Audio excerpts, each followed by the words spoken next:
Esse filme foi lançado no início do ano e eu me enrolei demais pra assistir. Aí ontem eu tava de boa em casa, tava escolhendo alguma coisa nova pra ver, e aí eu lembrei dele, eu disse, não, talvez seja uma boa hora de ver. E velho, ainda bem que eu escolhi esse filme, porque realmente me fez refletir sobre algumas coisas que eu já vinha pensando há alguns dias. Mas pra resumir essa história, O Canto do Cisne, ele conta a história de Cameron, que ele é um ilustrador, ele é um desenhista, e que ele vive num futuro um pouco distante do nosso. Tem algumas tecnologias ali que você vai vendo que a gente tá bem longe de alcançar, mas o fato é que ele descobre que tem uma doença muito grave que tá matando ele já tá no estágio terminal, só que ele não decide contar nada pra família dele, entendeu? Ele guarda isso pra ele, a família até sabe que ele tá passando por algum problema de saúde, que tá rolando algumas convulsões ali, mas não sabe nem de longe que ele tá prestes a bater as botas de vez. E aí, nesse mundo, existe uma empresa que ela é especializada em clonagem humana, mas não é só o clone físico, não. Eles conseguem passar todas as memórias, todas as lembranças, todo o caráter de uma pessoa pra esse clone, entendeu? É basicamente uma cópia sua. Quando o clone acorda, ele pensa que é você e recebe a informação de que não, ele é só uma cópia e que a partir daquele momento ele vai viver sua vida. Porque a ideia é essa, ele substituir você em algum momento. Só que o lance tá em isso ser segredo. Para as pessoas da família, você vai continuar sendo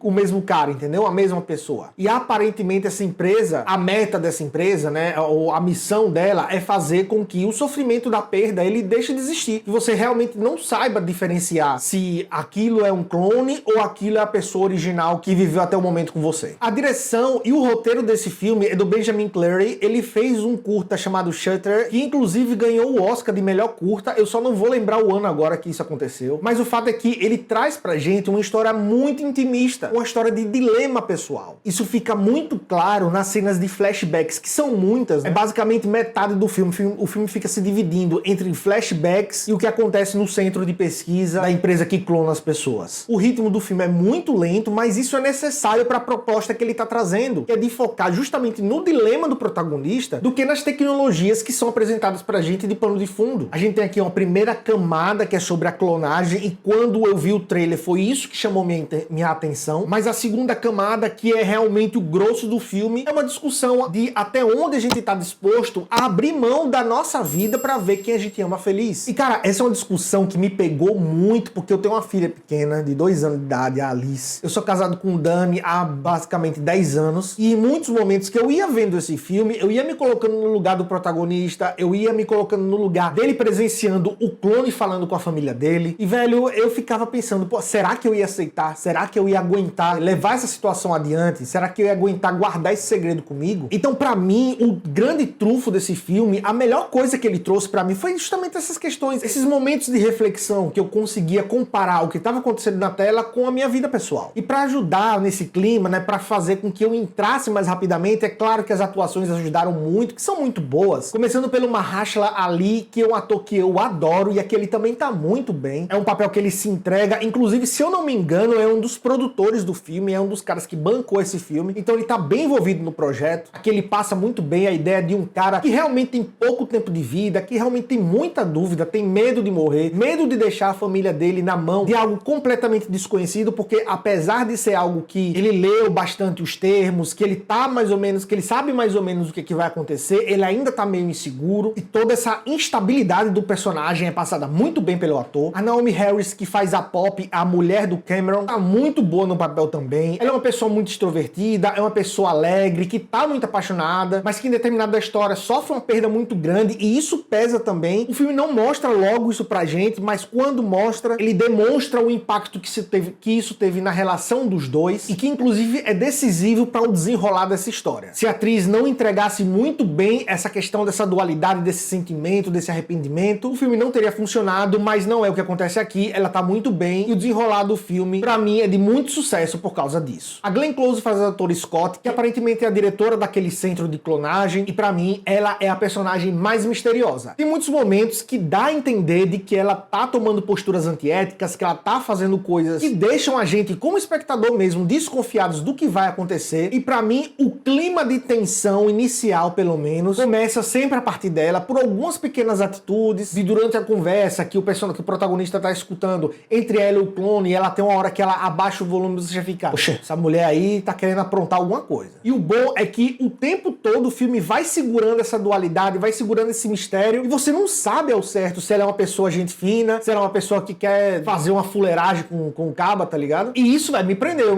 Eu tava todo o tempo tentando decodificar, tentando entender essa personagem pra ver aonde que as atitudes dela iam dar. E por último temos a Awkwafina, é uma personagem que aparece muito pouco, mas eu gosto muito da atriz. Ela é uma pessoa que passa exatamente pela situação do Cameron e ela tá aqui pra fazer um alívio cômico, digamos assim. Falando agora das mensagens, a primeira delas eu citei mais ou menos lá em cima no resumo do filme, mas é justamente até onde você abre mão da sua vida pra poder fazer quem você ama feliz. É claro que aqui o filme traz uma situação absurda pra fazer a gente pensar sobre isso. Mas ao fazer isso, se você prestar bem atenção, dá pra fazer um paralelo sobre as coisas que a gente estaria disposto a abrir mão pra não deixar nossos filhos sofrerem, pra não deixar nossas esposas, nossos maridos sofrerem e pra fazer com que a vida deles siga adiante sem grandes impactos. Tem um determinado momento dessa história que a personagem da mulher do Cameron disse que não iria aguentar se perdesse ele, que a presença dele é muito importante pra aquela família, pra saúde mental dela, e nessas horas você fica se perguntando, porra, será que eu não tô perdendo a pessoa que eu amo? Será que eu aos poucos não tô indo embora? Será que aos poucos eu não tô matando aquilo que faz essas pessoas que andam no meu lado felizes? Será mesmo que eu não deveria pensar um pouco menos em mim, matar um pouco o egoísmo que me coloca em primeiro lugar em muitos momentos, para que com essa autoanulação eles não consigam ter momentos mais inesquecíveis, momentos mais felizes, ou simplesmente consigam viver suas vidas normalmente sem grandes impactos? E eu tô trazendo isso porque justamente o filme não traz apenas a morte física como algo que vai fazer com que as outras pessoas sofram, mas ele também traz essa discussão de que o afastamento das pessoas dentro de uma própria residência pode acabar matando relações de anos a fio. Em determinado ponto da história, o próprio personagem ele é questionado porque ele vive por um trabalho que ele não gosta e ele é afundado naquele trabalho, ele passa o dia todo fazendo aquilo e ao mesmo tempo ele vai deixando de lado coisas importantes, vai deixando de lado momentos que ele poderia estar com o filho dele, momentos que ele poderia estar com a esposa dele, mas ele simplesmente está aumentando o tamanho do abismo que existe naquela relação. E isso traz para uma segunda mensagem que é a cura de uma relação quebrada. A gente ouve muitos casais dizendo, não, vamos ter um filho, que com esse filho a gente vai se curar. Não, vamos fazer uma viagem e depois dessa viagem a gente vai voltar a se amar de novo. Ou então vamos se mudar, ou então vamos conhecer outras pessoas. Enfim, a gente vê várias saídas que por muitas vezes acabam não dando certo. E a discussão que o Canto do Cisne traz é que a saída mais efetiva para um casamento em crise, para um namoro em crise, ou seja, para qualquer relação que esteja se deteriorando, talvez seja o diálogo. Porque é só com o diálogo que a outra pessoa pode ter real contato com aquilo que você está sentindo. Ninguém tem uma bola de cristal para adivinhar quais são os sentimentos que você guarda dentro de você se você não abrir a boca para dizer. É claro que se um casal não tem esse costume de conversar, as primeiras vezes que isso for colocado em prática, vai ser muito difícil, vai ter vezes que a pessoa não vai conseguir abrir a boca, mas, velho, isso é um exercício. Depois de um tempo, isso vai ficando mais e mais fácil, até o momento em que pode-se chegar a um ponto em que não vai acontecer nada na vida do outro que não seja depois compartilhado. E isso, de fato, é algo muito saudável, porque ninguém tá nessa vida pra caminhar sozinho, ninguém tá nessa vida pra segurar a barra do dia a dia sozinho, entendeu? E isso vai além de qualquer relacionamento amoroso, vai um relacionamento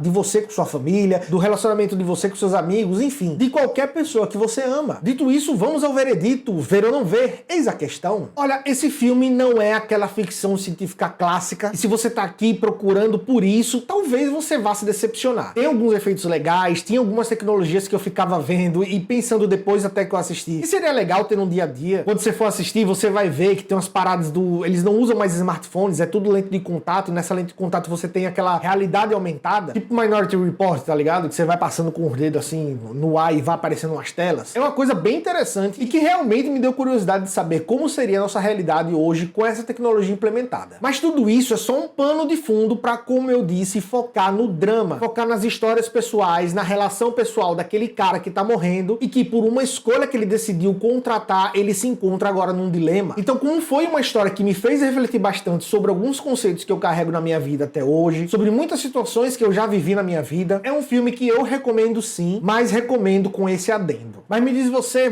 já assistiu esse filme? Se já assistiu, você gostou dele? Comenta aqui embaixo, vamos conversar um pouco sobre isso. E se você gostou desse vídeo, não esqueça de curtir, de compartilhar, de se inscrever e ativar o sininho para não perder nenhum novo vídeo que eu postar por aqui. Eu vou indo nessa e eu espero que você tenha uma semana maravilhosa.